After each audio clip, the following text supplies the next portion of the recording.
This is Cindy Bauman from Stamped with Aloha, and my March paper pumpkin kit just arrived. And so today I'm going to show you the projects that you can create using this month's kit, as well as an alternate project that I came up with. It's always a fun surprise to see what comes in the kit, and this month the kit came with 3 different cards that you could stamp 4 times each. This first card has this stormy background. It has these cute boots with the flowers and the saying, "No matter the weather, we're in this together." I just love the colors of this next card. It features these really colorful, cute boots and the saying, "You are capable of amazing things." And then the final card is this super cute card with a bunny. It has the polka dot boots with the daffodil flowers and the sentiment says, "Let love grow." Today I'm going to show you how to make an alternate project with the supplies that come in the kit. We're going to use this image here. First we're going to punch it out. You'll punch out the center. And then also on this colorful sheet we're going to punch out the 3 little pink hearts. So we're going to take those punch outs and just push them to the side, and now we're going to do some stamping. So I have my Stamparatus tool, and I'm going to take a 2.5 by 3.5 piece of Whisper White cardstock. I've marked the area on my Stamparatus with some washi tape. And now I'm going to take my black Memento ink pad and I'm going to ink up this stamp that's from the Beautiful Moment stamp set. I'm going to go ahead and use my Stamparatus to stamp the image down on the white cardstock. And then I'm going to take my ink pad again and I'm going to ink up the sentiment that comes in the paper pumpkin kit. And we're going to go ahead and stamp the sentiment on there. That's the one that says, "No matter the weather, we're in this together." Now, the next thing I'm going to do is go back and take that image of the boots and the flowers, and I'm going to use my paper snips to go ahead and just roughly cut these apart. So you don't have to do a really precise cut. We just want to separate the boots and the flowers. Then we're going to take both of those images and flip them upside down. We'll use a tiny little bit of snail adhesive on the back, and then we're going to take those and adhere them right over the stamped images. Now when you're adhering the little boot, you're going to want to take the widest part of the boot and you're going to adhere that towards the bottom of the skirt. Okay, after you have those on, we're going to take our black Memento ink pad again, ink up the image, and then we're going to go ahead and close our Stamparatus and we're going to stamp them once again. Okay, you'll then take that image, you'll remove it from the Stamparatus. Let's put that to the side. And then because we just used a tiny bit of adhesive, we should be able to easily just pull those pieces off. So once you've removed those images, you can see where the pattern has been stamped on top of the boot. We're going to take our paper snips and you're going to cut out just the dress area.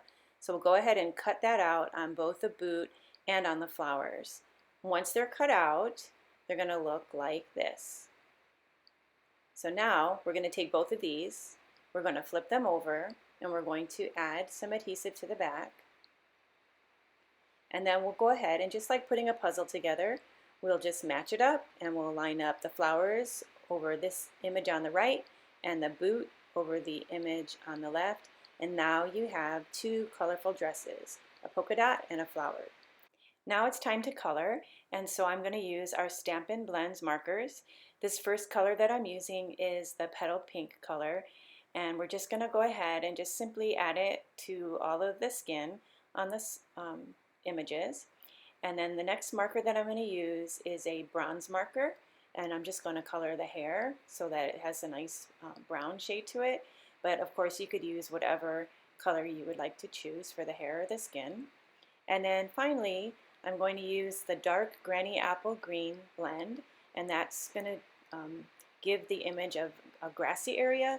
But certainly you could be creative here and you could stamp with like a crumb cake marker to make it look like sand, or even add some blue to make it look like the ocean. So there's a lot of possibilities. So now we're going to go ahead and flip that over and add some snail adhesive to the back. We'll mount this to a 2 3/4 by 3 3/4 Blushing Bride cardstock. Then flip it over again and we're going to add some dimensionals. Of course, this dimensional sheet comes within the paper pumpkin kit. go ahead and peel the backing off of the dimensionals. And then after that, we're going to grab one of the cards that comes in the kit. This is the one with the grass and the stormy background. And we'll just take that and center it right into the middle of the card and just press it down. Okay, next what we're going to do is we're going to take the little embellishments, the little hearts, and I'm going to use a roll of glue dots. Of course, in your paper pumpkin kit, it does come with some glue dots, but I find that it's just easier for the video to use the ones that I have here on a roll. We're going to stick one there, and then we're going to take the second one and we're going to just stick it just above that girl on the right. And then we'll take the third little heart, and for this one I want to add a dimensional. Now in the kit you get this sheet of dimensionals, but I want just a tiny little piece, so I'm going to snip off one of the edges. Of course, when you have dimensionals, make sure that you save the edge of the dimensional and don't throw that away, because you can always use these tiny little pieces when you need a small piece. Of course, we do sell mini dimensionals as well, but when you're working just with the regular size dimensional, be sure to use the edges. So you're going to go ahead and press that heart to the center of the card, and now you have a completed card and a new alternate idea that you can use with the March 2020 Paper Pumpkin Kit. So I hope you liked today's video, and if you'd like to continue to see my videos, please subscribe to my channel. I hope you all have a happy and blessed day.